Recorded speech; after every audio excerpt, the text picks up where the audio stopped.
Hey, what's happening, guys? What's going on YouTube? You have tuned into Rules for Rebels. Wanted to share a story with you guys that I happened to see online through an Amazon FBA group that I'm a member of.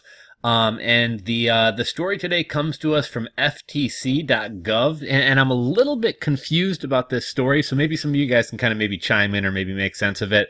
The article is titled FTC Brings First Case Challenging Fake Paid Reviews on an Independent Retail Website. Now, we're going to give this a read, but here's what's kind of confusing. So first off, like going back to like what, 2014, 2015, 2016, Amazon and the FTC started going after people for fake reviews. You guys may remember back, I probably have a really old video about it, back when Amazon started suing a bunch of Fiverr sellers, and a bunch of Fiverr sellers got cease and desist letters from the FTC.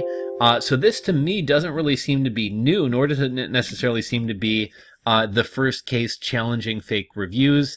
Also, they reference an independent website, which the independent website would be this website, Pure Encapsulations, which is a company who this action was brought against. But they don't seem to have any reviews on their website. The reviews seem to be talking about Amazon.com, which isn't an independent website. So a couple things about this kind of confuse me, but let's get right into it. So the Federal Trade Commission today announced its first case challenging a marketer's use of fake paid reviews on an independent retail website. In settling the agency's complaint, Pure Encapsulations, Inc. and its owners, Neftula Jacobowitz, resolved allegations that they made false and unsubstantiated claims for their Garcinia Cambogia weight loss supplement, and they agreed to pay a third-party website to write and post fake reviews on Amazon.com. People rely on reviews when they're shopping online, said Andrew Smith, director of the FTC's Bureau of Consumer Protection. When a company buys fake reviews to inflate its Amazon ratings, it hurts both shoppers and companies that play by the rules. What the FTC did to protect consumers. According to the FTC's complaint, which I'll link to this down in the description box below, along with this press release, and along with the website who's actually kind of been gotten in trouble for this stuff. Let's see. According to the FTC's complaint, the defendants advertised and sold quality encapsulations Garcinia Cambogia extract with HCA capsules on Amazon as an appetite suppressant, fat blocking, weight loss pill. Now, when we kind of get into what their Amazon listing looked like, they did go on to make some more kind of crazy claims about, you know, you're going to lose 2 pounds a week and things like that. But here's what's interesting. Like, if you look at any supplement website, or a lot of supplements being sold on Amazon, I would say it's pretty common for companies to use terms like, you know, there's a lot of rules when it comes to supplements and claims that can be made. And I'm actually working with a couple companies who do supplements and or health products. And you know, they all give me papers from their lawyers about what I'm allowed to say in advertising and things like that. But I will say it's incredibly common to use kind of things like appetite suppressant, fat blocking, weight loss pill, etc. The FTC alleges that the defendants paid a website, AmazonVerifiedReviews.com, which is no longer online if you guys were wondering, to create and post Amazon reviews of their product. The FTC contends that Jacobowitz told the website's operator that his product needed to have an average rating of 4.3 out of 5 stars in order to have sales and to, quote-unquote, please make my product stay a 5-star. As described in the FTC's complaint, the reviews the defendants bought were posted on Amazon.com and gave the product a 5-star rating. The complaint charges the defendants with representing that Amazon purchased reviews were truthful reviews written by actual purchasers when in reality they were fabricated. The FTC's complaint also alleges that defendants made false and unsubstantiated claims on their Amazon product page, including through the purchase reviews that their Garcinia Cambogia product is a powerful appetite suppressant, literally blocks fat from forming, causes significant weight loss, including as much as 20 pounds, and causes rapid, substantial weight loss, including as much as 2 or more pounds per week. What the settlement means. The proposed court order settling the FTC's complaint prohibits the defendant from making weight loss, appetite suppression, fat blocking, or disease treatment claims for any dietary supplement food, or drug unless they have competent and reliable scientific data in the form of human clinical testing to support the claims. The order also requires the defendants to have competent and reliable scientific evidence to support any other claims about the health benefits or efficiency of such products. In addition, it prohibits them from making misrepresentations regarding endorsements, including an endorsement as truthful or by an actual user. So I'm curious about something. Let's look at some other Garcinia Cambogia. Let's see, Garcinia.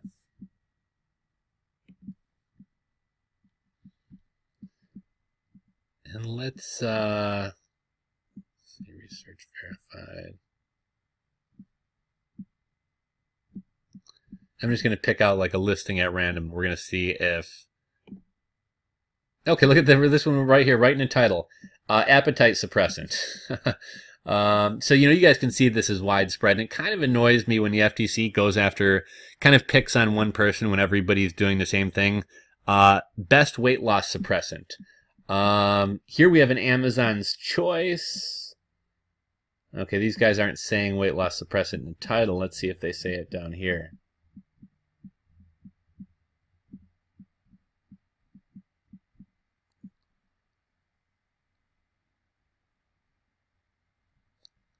What company was this? Oh, those Pure Encapsulations. Salmonella. Okay, so it doesn't look like they're making any claims. Let's pick out another one. This one I guess says it right in the title, weight loss suppressant. The ultra powerful Garcinia Cambogia extract is the best natural supplement for weight loss and fat burner. Gluten-free works as an appetite suppressant and carb blocker to increase metabolism and stop overeating, and can curb appetite to help reduce calorie intake and lose belly fat fast. So obviously people, everybody on Amazon is making these outrageous claims. Not sure why, what's this company called? Pure Encapsulations kind of gets singled out or picked on. But let's see. The order next requires the defendants to email notices to consumers who bought Quality Encapsulations Garcinia Cambogia capsules, detailing the FTC's allegations regarding their efficiency claims. In addition, the order requires the defendants to notify Amazon Inc. that they purchased Amazon reviews of their Quality Encapsulations Garcinia Cambogia capsules, and to identify to Amazon the purchase reviews. So that's probably going to burn up their Amazon account. Finally, the order imposes the judgment of $12.8 million, which will be suspended upon payment of $50,000 to the commission and the payment of certain unpaid income tax obligations. If the defendants are later found to have misrepresented their financial condition to the FTC, the full amount of the judgment will be immediately become due. The commission vote authorizing the staff to file the complaint and proposed stipulated final order was 5-0. The FTC filed the complaint and proposed order in the U.S. District Court for the Eastern District of New York. Let's see. Note, the commission files a complaint when it has reason to believe that the law has been or is being violated, and it appears at the commission that a proceeding is in the public interest. Stipulated final injunction orders have the force of the law when approved and signed by a district order judge. So one thing I was curious is kind of how they found out about this company, or how they decided to pick this company out to go after when, clearly on Amazon, everybody is making the same claims as they are. And a lot of times in court documents, they'll kind of go through like the investigation, how they learned about this company, how they caught them. And I thought that would be really interesting to see, like, why did they decide to go after this company? How did they discover where they were buying their fake reviews? Because ultimately, they somehow discovered this and then subpoenaed the companies. At least this this complaint here, I kind of perused it. I didn't give it a thorough read, but there was really nothing in here going into kind of how they found this company or how they kind of figured all this stuff out. But anyhow, being that a lot of you guys are Amazon sellers and things, I thought you guys might find this this interesting.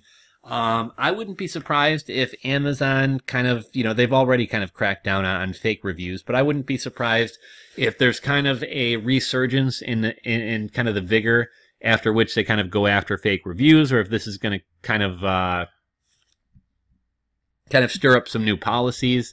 You know, back when all this stuff came about, back in, you know, whether it was 2015 or 2016, with Amazon, you know, no longer allowing products to be given away in exchange for a review and all that type of stuff, that had been going on for a long time. Amazon knew about all that stuff. It really wasn't until it started to get a lot of media attention and people started writing articles about, you know, Amazon reviews, you know, don't give a clear picture of a product. A lot of these reviews are faked or bought or, you know, gotten for free products. And, you know, once it started getting media attention, that's when Amazon started cracking down on it. So this seems to be kind of a one-off story. I think they specifically went after this. You know, it seems like when anything involves, you know, health and money, that's when people tend to take things a little bit more seriously. If we look to like the recent Google Medic update, which, you know, Google kind of changed the search algorithm and kind of how companies are ranked, and a lot of companies got hurt by that. The companies that were affected the most were kind of like lawyers, you know, health companies, doctors' websites, medical websites, and things relating to finances. So when things involve like the law, health, or money, people tend to be a little bit stricter, go after things a little bit more. I think this is probably more of a one-off story than anything else, but I'd love to hear your guys' kind of insights into this story. The one thing that's weird to me is, to me, this doesn't seem like the first case of challenging fake paid reviews. You know, I thought we kind of saw all this happen back in 2016. And then also I was kind of confused by what they said about an independent retail website when this whole thing seems to refer to Amazon.com, which isn't really an independent retail website. But let me know you guys' thoughts on this story. Go ahead and drop a comment in the comment section below. If you're not subscribed to the channel, hit that subscribe button down below. And we'll catch you guys in the next video. Later.